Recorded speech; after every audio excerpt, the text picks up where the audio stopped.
Yes, good morning everyone. कल last video में हमने जो डिस्कस किया था वो हमने लॉज ऑफ प्रोडक्शन के बारे में हमने बात की थी। और लॉज ऑफ प्रोडक्शन का एक पोर्शन, एक लॉ रिटर्न्स टू फैक्टर जो है वो हमने डिस्कस किया था, और वो मेरे ख्याल से बहुत अच्छे से क्लियर हो गया होगा सभी को, जिसमें हमने तीन बातें, तीन सिचुएशंस हमने शो करके दिखाई थी: increasing returns to factor, decreasing returns to factor and constant returns to factor. आज के वीडियो में हम जो शेयर करेंगे वो हम करेंगे returns to scale. Returns to scale, returns to scale में मतलब पैमाने के प्रतिफल के नियम। पैमाने के प्रतिफल के नियम हम किसे कहते हैं, जरा आप उसे ध्यान से सुनेंगे। पैमाने के प्रतिफल के नियम रिटर्न्स टू स्केल का क्या मतलब है, जिसमें हम कहते हैं ऑल फैक्टर्स आर वेरिएबल, जिसमें सभी फैक्टर्स जो हैं वो वेरिएबल होंगे। All factors are variable. और दूसरा, जब हम ऑल फैक्टर्स आर वेरिएबल की बात करते हैं कि सारे साधन परिवर्तनशील होंगे, तो इसका क्या मतलब है, it implements only in the long period. ये दीर्घ काल में ही एप्लीकेबल होगा क्या, रिटर्न्स टू स्केल। जबकि रिटर्न्स टू फैक्टर के बारे में जब हमने बात की थी तो आपको ध्यान होगा वहां पर हम सिर्फ ये कह रहे थे कि only one factor is variable whereas other remains constant. दूसरी तरफ लॉन्ग पीरियड की जब हम बात कर रहे हैं यहाँ पर, वहाँ वो पॉसिबल था सिर्फ शॉर्ट पीरियड में, क्योंकि शॉर्ट पीरियड ऐसा पीरियड है जिसमें सारे फैक्टर्स में हम चेंजेस नहीं कर सकते, लेकिन लॉन्ग पीरियड में हम सारे फैक्टर्स में चेंजेस कर सकते हैं।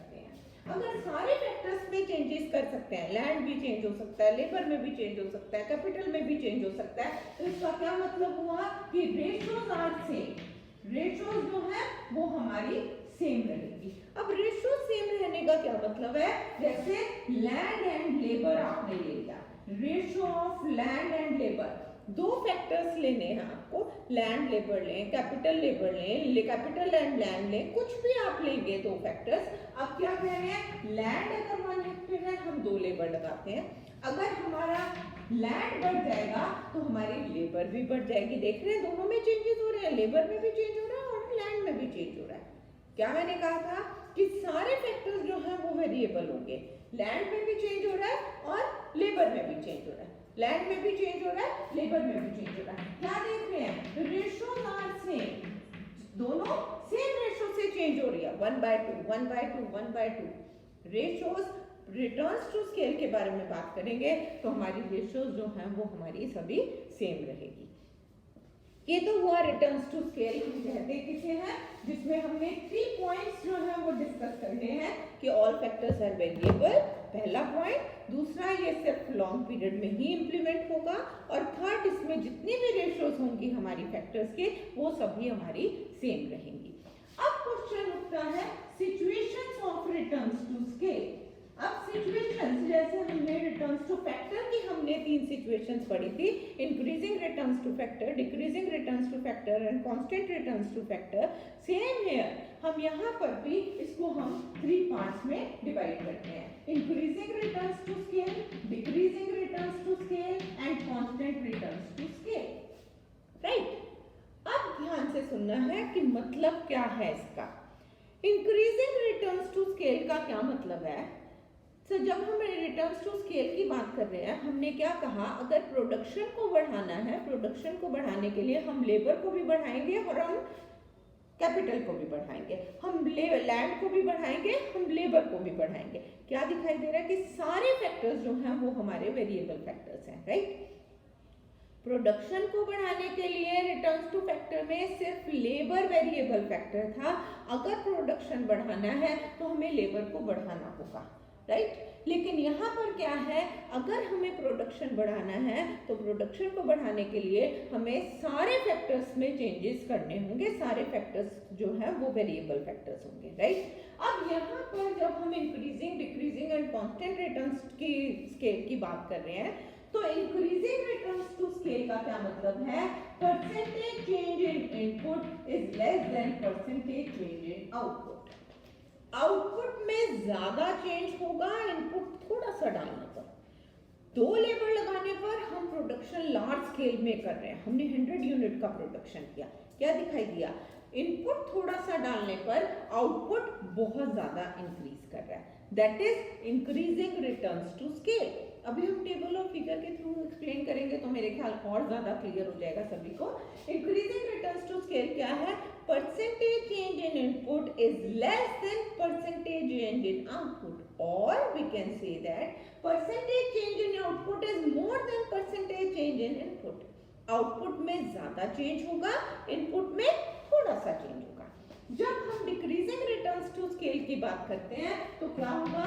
Percentage change in input is greater then percentage change in output. Input बहुत ज्यादा डालेंगे तो आउटपुट हमें थोड़ा सा मिलेगा। बहुत सारी लेबर लगा दी, बहुत सारा कैपिटल लगा दिया, पैसा बहुत खर्च कर दिया, लेकिन आउटपुट उतना नहीं मिला, उतना प्रोडक्शन नहीं हुआ। इसी को हम क्या कहेंगे? Decreasing returns to scale. जब हम कांस्टेंट रिटर्न्स टू स्केल की बात करते हैं, percentage change in input is equal to percentage change in output. आप जितना इनपुट डालेंगे जितना परसेंट, उतना ही परसेंट हमारा आउटपुट भी इंक्रीज करेगा। मेरे ख्याल बहुत सिंपल, सभी को क्लियर हो गया होगा। अब इन्हीं को हम तीनों सिचुएशंस को वन बाय वन हम यहाँ टेबल और फिगर के थ्रू एक्सप्लेन करने की कोशिश करेंगे। Increasing returns to scale, decreasing returns to scale and constant returns to scale. Increasing returns to scale क्या है? इनपुट में कम चेंज है और आउटपुट में ज्यादा चेंज है। मतलब अगर आप इनपुट 10% डालते हैं तो आउटपुट जो है वो 20% आपको मिल रहा है, 30% आपको आउटपुट मिल रहा है। क्या मैंने कहा? 10% अगर हमारा इनपुट है तो हमारा आउटपुट कितना होगा? आउटपुट हमारा 20% हमारा आउटपुट होगा। That is increasing returns to scale, right. अब यहाँ पर जो हमारा नेक्स्ट पॉइंट हमारा आता है वो क्या है? अब इनके जब हम डिक्रीजिंग रिटर्न्स टू स्केल की बात करते हैं, 10% इनपुट डालने पर आपको आउटपुट सिर्फ 8% मिल रहा है। इनपुट कितना है? 10%, आउटपुट कितना मिल रहा है? 8%। This is decreasing returns to scale. 10% हमारा, अगर यहाँ डिक्रीजिंग रिटर्न्स टू स्केल की हम बात करेंगे, 10% इनपुट डालने पर आपको आउटपुट जो है वो 8% मिलेगा, वो हमारा डिक्रीजिंग रिटर्न्स टू स्केल होगा, राइट। ये इंक्रीजिंग रिटर्न्स टू स्केल कि 10% इनपुट डालने पर आपको आउटपुट 20% मिल रहा है। कांस्टेंट रिटर्न्स टू स्केल का क्या मतलब होगा? 10% इनपुट डालने पर आपको आउटपुट जो है वो भी 10% मिलेगा। आउटपुट कितना है? 10%। जितना इनपुट उतना ही सेम आउटपुट होगा। मेरे ख्याल सिंपल, सभी को समझ आ गया होगा। अब बात करते हैं हम इसके फिगर्स और टेबल्स की। जरा हम इसको ध्यान से समझने की कोशिश करेंगे। हम पहले टेबल प्लॉट करेंगे। लैंड, लेबर, आपको ध्यान होगा जब हमने रिटर्न्स टू फैक्टर में बनाया था वहां पर लैंड फिक्स फैक्टर था, लेबर वेरिएबल फैक्टर था। हमने लेबर को चेंज किया लेकिन लैंड फिक्स था, हमने 2 हेक्टेयर लैंड लिया या 1 हेक्टेयर लैंड लिया। दूसरी तरफ हमारा percentage change in input and percentage change in output, right. यहाँ land it is a variable factor, land बढ़ता जाएगा क्योंकि वेरिएबल फैक्टर है। लेबर भी वेरिएबल फैक्टर है, लेबर भी बढ़ता जाएगा। किसी भी तरह 10, 20, 30, 40 लिखें, आप कुछ भी लिखें, लेकिन आपको इंक्रीजिंग ट्रेंड आपको शो करके दिखाना होगा। Percentage change in input is less than percentage change in output. Output में ज्यादा चेंज होगा, इनपुट में थोड़ा सा चेंज होगा। जब मैंने 1 लेबर लगाई तो मैंने 5 यूनिट्स का प्रोडक्शन किया, राइट। सेकेंड लेबर लगाई, एक ही लेबर बढ़ गया और मेरा आउटपुट 5 से बढ़कर 50 हो गया। दिखाई दे रहा है? Change in output is greater then change in input. Input में सिर्फ 1 लेबर का चेंज हुआ, राइट, और आउटपुट में 45 यूनिट्स का चेंज आया। This shows that increasing returns to scale. फिर 3 यूनिट्स का आपने किया, 3 लेबर लगाई, आपका प्रोडक्शन बढ़कर के 160 हो गया। Change in production is more then change in input, right. Input में थोड़ा चेंज है और आउटपुट में बहुत ज्यादा चेंज है।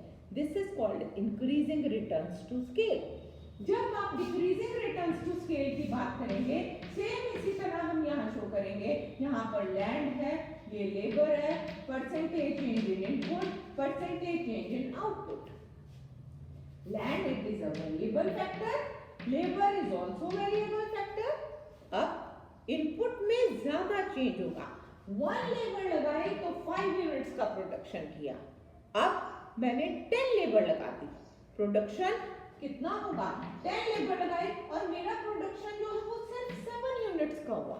मेरा लेबर तो बहुत, इनपुट तो बहुत ज्यादा बढ़ गया, लेकिन आउटपुट में स्लाइड सा चेंज है।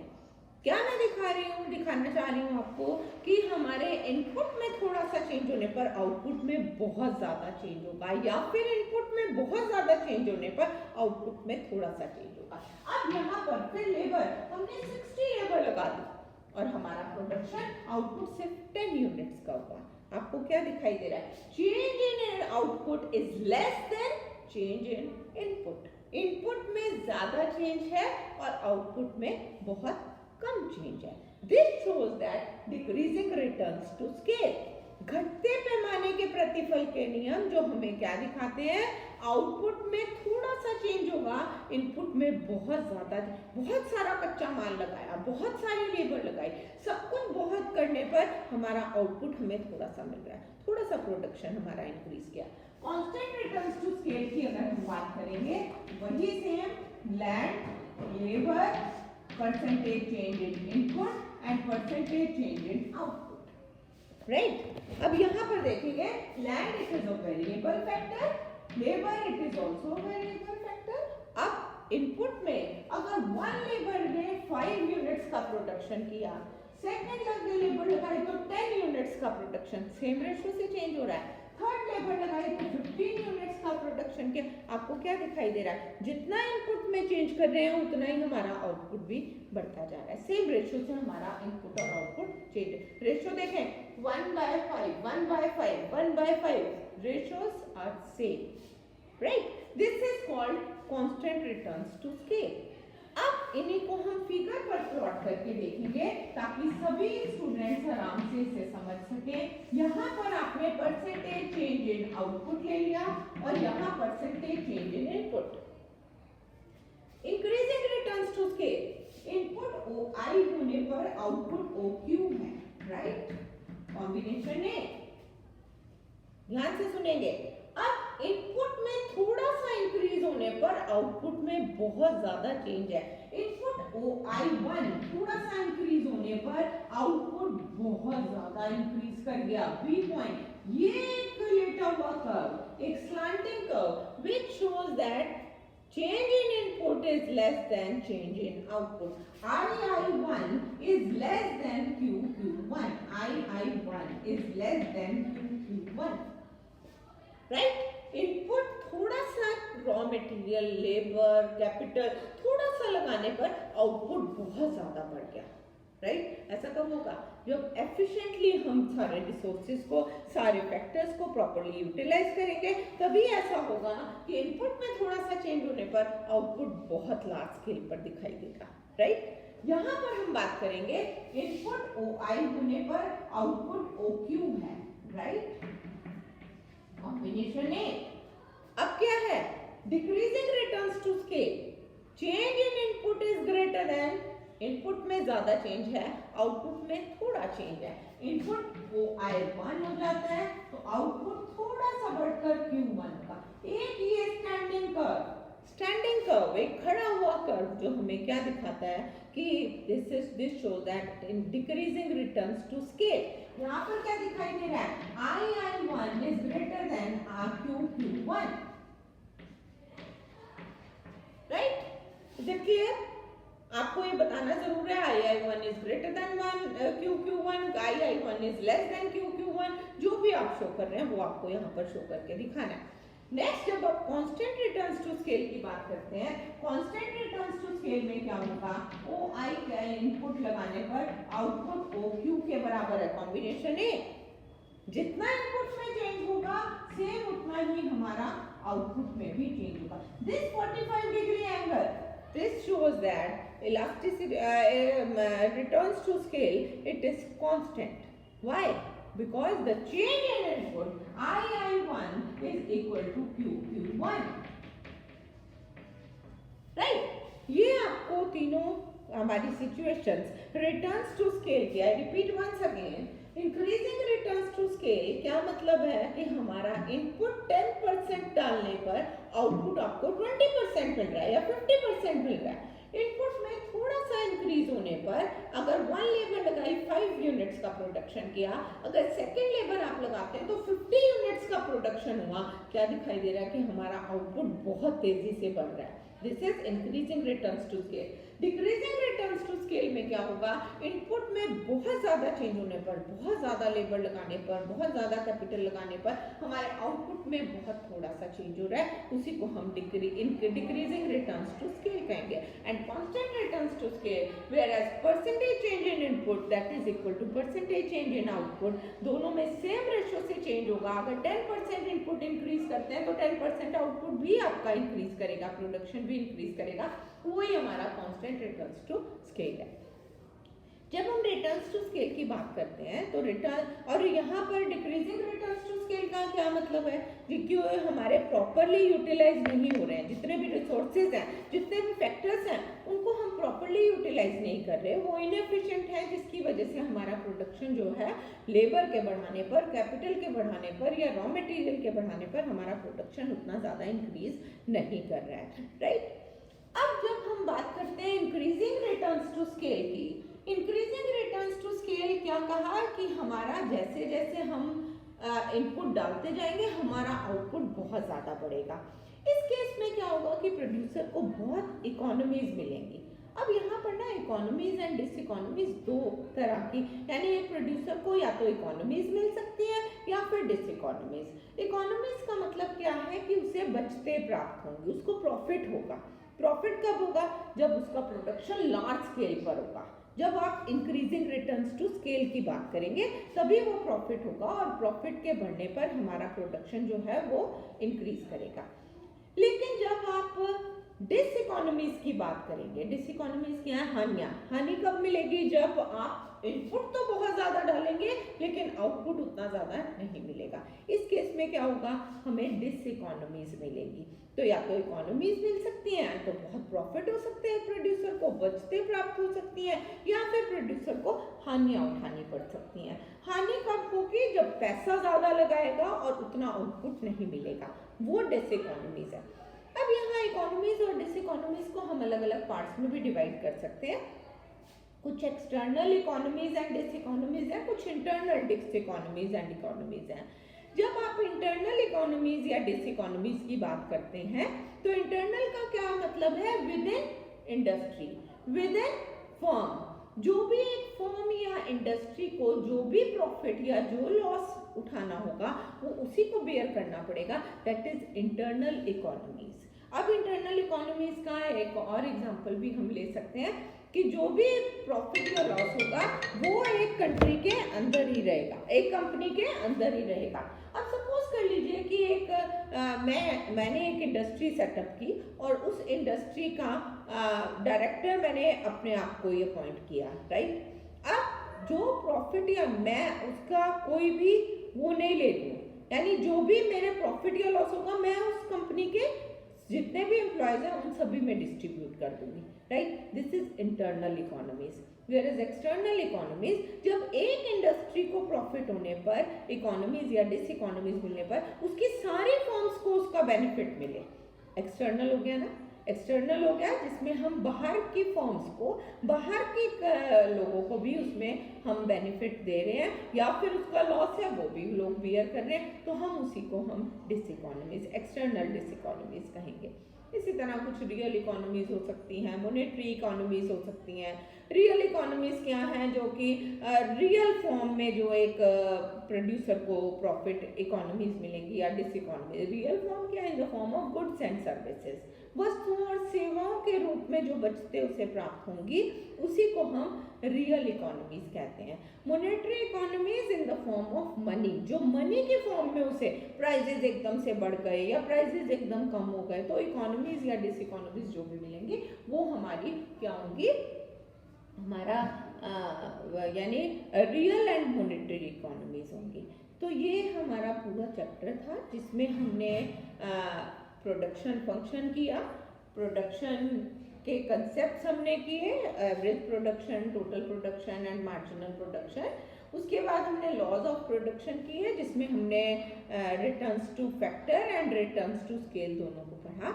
यही हमारा पूरा चैप्टर था। अब इसका आइसो पॉइंट से क्या रिलेशन होगा returns to factor and returns to scale का, ये हम नेक्स्ट वीडियो में आपको शेयर करेंगे।